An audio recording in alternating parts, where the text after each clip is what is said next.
ang ating Panginoong Jesus, marami siyang ipinahayag sa atin kung sino siya,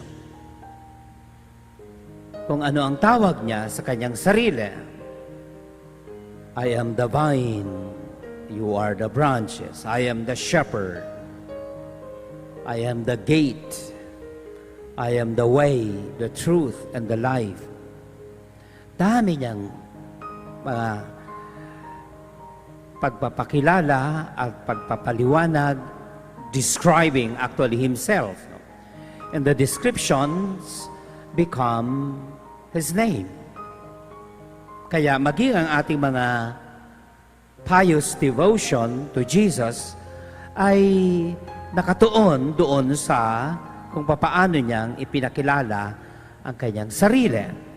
Pero hindi naman niya madalas tawagin ang kanyang sarili ng gayon. Hindi naman niya sinasabi lagi, I am the light, call me the light. Hindi niya sinasabing, I am the shepherd. Lagi, minsan lang yata, o ilang pagkakataon lang. Subalit, ang lagi niyang inuulit ay ang pangalang the Son of Man. Sa Ebanghelyo ngayon, 2 ulit niyang sinabi ito, referring to himself.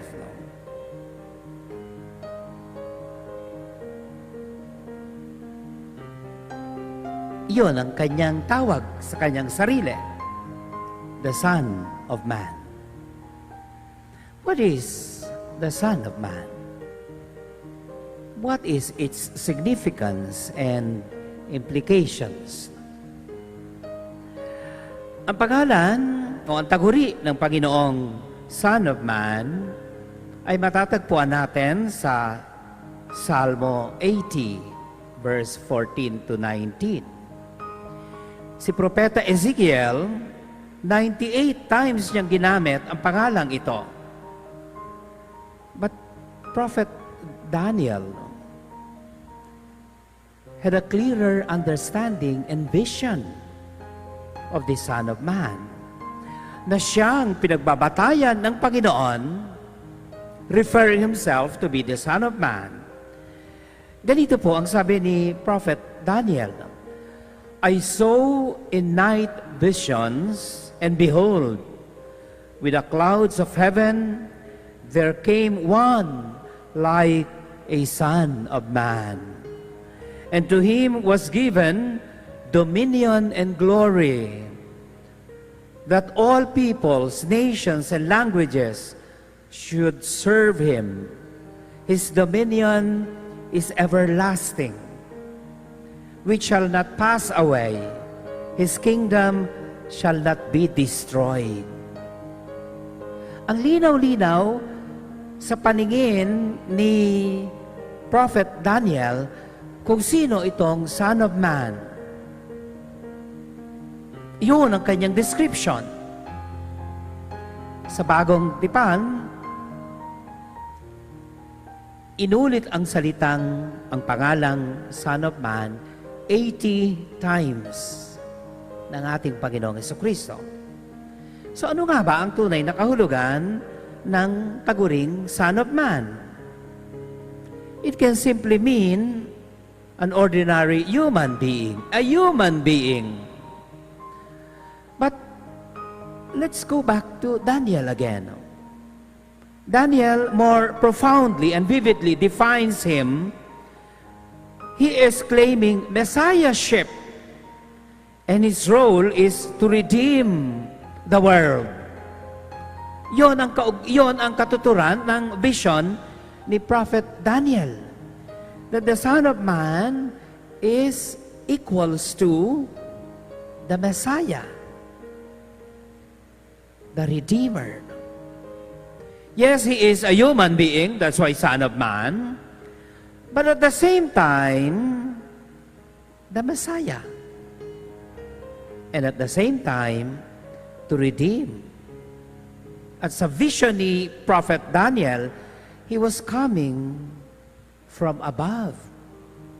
Na siya namang ipinaliliwanag ng ating Panginoon sa Ebanghelyong natunghayan natin kahapon pa, karugtong yun sa ngayon. Unless you are born from above, sabi ng ating Panginoon. At ngayon ay inulit ng ating Panginoon ito in a clearer way, no?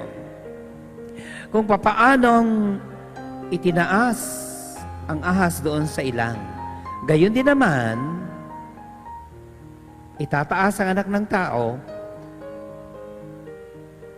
at walang umaakyat sa langit, kundi ang bumaba mula sa langit, ang anak ng tao. So makita natin ang pagdudugtungan ng vision of Daniel and the revelation of God in Christ. So it is important to Jesus that He suffers. Dahil bahagi yon ng pagiging human. Kaya kung ang Diyos ay naging tao, bahagi ng kanyang pagiging tao ay ang pagpapakasakit. Bahagi iyon. That's why He is called Son of Man. He suffers also because it is perfectly what the Father desires, to perfect the purpose of redemption. Kaya napakaganda ng taguring ito ng Panginoon sa kanyang sarili because it is a complete description upang kung papaano natin siya mapananampalatayanan. He is the Son of Man. Man like us, except He has no sin. But He suffered and died just like any one of us. So for us, having faith in Jesus, we look back to the first reading, how we can relate this explanation of Son of Man. Ano ba yung sinasabi sa atin ng unang pagbasa? Nagbigay ng halimbawa sa unang pagbasa ang pagsasabuhay ng pananampalataya. Ang sabi rito, gayon ang ginawa ni Jose, isang Levita na taga Chipre. Kaya tinawag siyang Bernabe, na ang kahulugay matulungin, a generous one. Bakit? Ipinagbili niya ang kanyang bukid at ibinigay sa mga apostol ang pinagbilan. So the willingness to offer, the willingness to suffer is the very image that was revealed to us by Christ. The willingness to suffer for others. At yun ang unang larawan ng batang-batang simbahan. Kung papaanong everything was in common. Noong unang-unang nagsisimula ang simbahan, no one was happy looking at neighbors to be suffering, to be poor. Sa halip, I am willing to suffer, I am willing to be poor, para wag lamang siyang manatiling dukha at nagdurusa. Ganoon ang simbahan na nagsimula. Everything is in common. No one should be poor, no one should suffer. Because it has never been the vision of God to humanity, to suffer and to be poor. Ano ang nakikita ng Diyos sa sangkatauhan na original na kanyang plano? And this was my morning prayer. Loving people. Na tayong lahat ay nagmamahalan. At yun sa pagmamahalan natin, there should be no more rich, no more poor. Kaya, sabi sa unang pagbasa, and from there we took the inspiration that we have the inspiring example of unity among early Christians. No? Sabi sa Acts 4 verse 32, kung saan ang galing yung ating unang pagbasa, the company of those who believe were one of heart and soul. It's a beautiful, beautiful image of the church. The company were one of heart and soul. The world expects Christians to be at the forefront in working to build up the world into a united and sharing family. No more gaps between rich and poor. Lagi nating iniisip, lagi nating ipinagdarasal ang mga frontliners, health, civil, civic. We pray for the frontliners, especially sa mga panahon natin ngayon. But don't you ever realize that we Christians are the first frontliners ever in every moment of history. Ipinapain natin ang ating buhay alang-alang sa ating kapwa. Hindi ba yung mga kapitbahay na nagpupuntahan sa kanilang kapitbahay upang dalhin ang makakain, they are Christians. Of course, hindi ko sinasabing the others are not doing the same. No? But I am focusing on Christians. No? Exposing themselves to the danger of coronavirus. But that is making them frontliners. To feed the hungry. No? To give assistance to the poor. Even to listen. Sabi ng nag-text sa akin, si Cristar Olivero, sabi niya, I wish I could go and talk to you in person. I have something to say. There are too much in my heart. No? I need to be personally there. So makita natin dito that we should look at ourselves.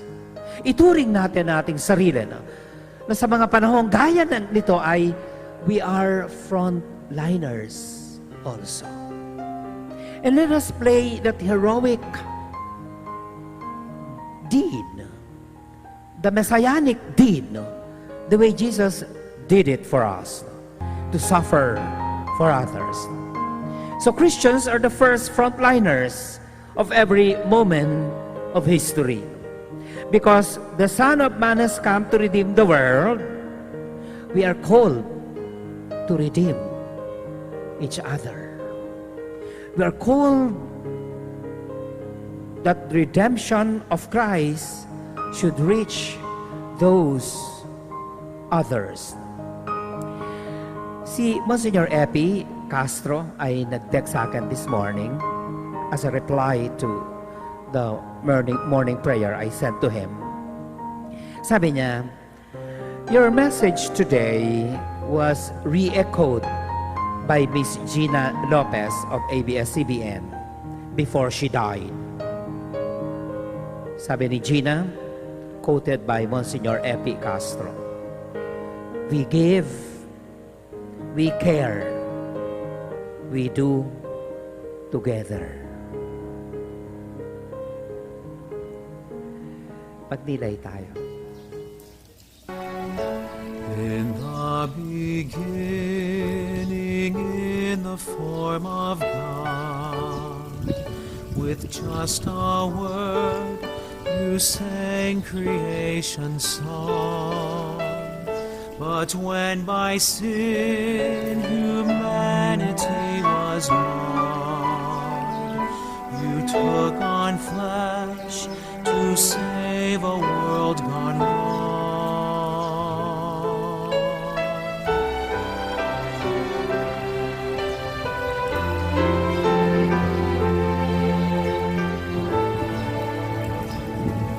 At Calvary, the soldiers chose the nails to fasten you upon the cruel tree.